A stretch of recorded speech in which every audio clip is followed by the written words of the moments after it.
Hi అండి, అందరికీ నమస్కారం. Welcome to my channel. ఇవాళ నేను శ్రావణ మాసం స్పెషల్ నువ్వులు పల్లీలతో భక్షాలు ఎలా ప్రిపేర్ చేసుకోవాలో చూపించబోతున్నానండి. దీనికోసం స్టవ్ పై కడాయి పెట్టుకొని 1 కప్పు నువ్వులు వేసుకొని వీటిని దోరగా వేయించుకొని ఒక ప్లేట్లోకి తీసుకొని చల్లార్చుకోవాలి. ఇప్పుడు ఇదే కడాయిలోకి 1 కప్పు పల్లీలు వేసి వీటిని కూడా దోరగా వేయించుకొని ప్లేట్లోకి తీసుకొని పూర్తిగా చల్లార్చుకోవాలండి.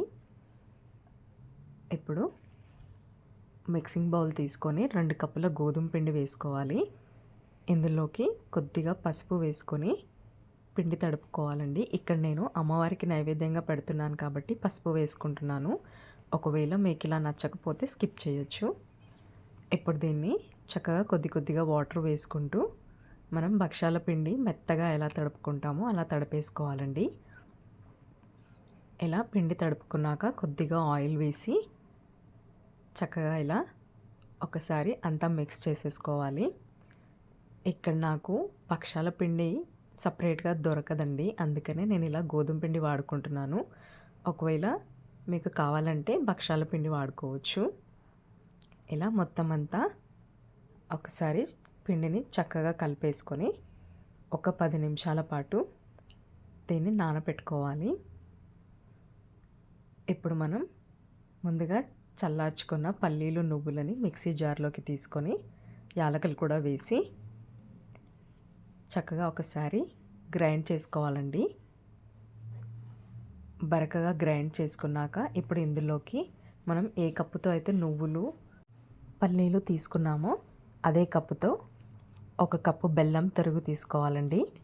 ఇలా మనం బరకగా గ్రైండ్ చేసుకున్న పౌడర్లోకి ఈ బెల్లాన్ని కూడా వేసుకొని ఇప్పుడు మెత్తగా గ్రైండ్ చేసుకోవాలి. ఇలా మనం మెత్తగా గ్రైండ్ చేసుకున్న పౌడర్ని ఒక బౌల్లోకి తీసుకొని దీనికి కొద్దిగా వాటర్ చిలకరించుకుంటూ ముద్దలాగా ప్రిపేర్ చేసుకోవాలండి. మరి ఒకేసారి వాటర్ పోసేయకూడదు. ఇలా కొద్దిగా వేసుకుంటూ కన్సిస్టెన్సీ చెక్ చేసుకోవాలండి.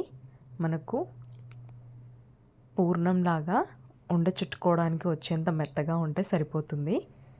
ఇలా మనకు ఉండలాగా వచ్చే వరకు కొద్దిగా వాటర్ వేసుకుంటూ దీన్నంతా తడుపుకోవాలి. ఇలా మొత్తం అన్నీ ఉండలు చేసి పక్కకు పెట్టుకోవాలండి.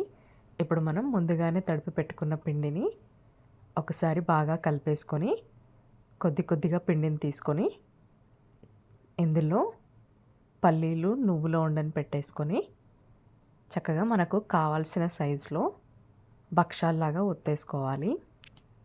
ఇప్పుడు స్టవ్ పై ప్యాన్ పెట్టుకొని ప్యాన్ చక్కగా వేడయ్యాక ఈ భక్షాలని వేసుకొని 2 వైపులా చక్కగా లైట్ గోల్డెన్ బ్రౌన్ కలర్ వచ్చే వరకు కొద్దిగా ఆయిల్ వేసుకొని కాల్చుకోవాలండి. ఇంతే, మనకు భక్షాలు రెడీ అయిపోయాయి. మీకు కూడా వీడియో నచ్చితే లైక్ చేయండి, షేర్ చేయండి, అలాగే ఛానల్ని సబ్స్క్రైబ్ చేయండి.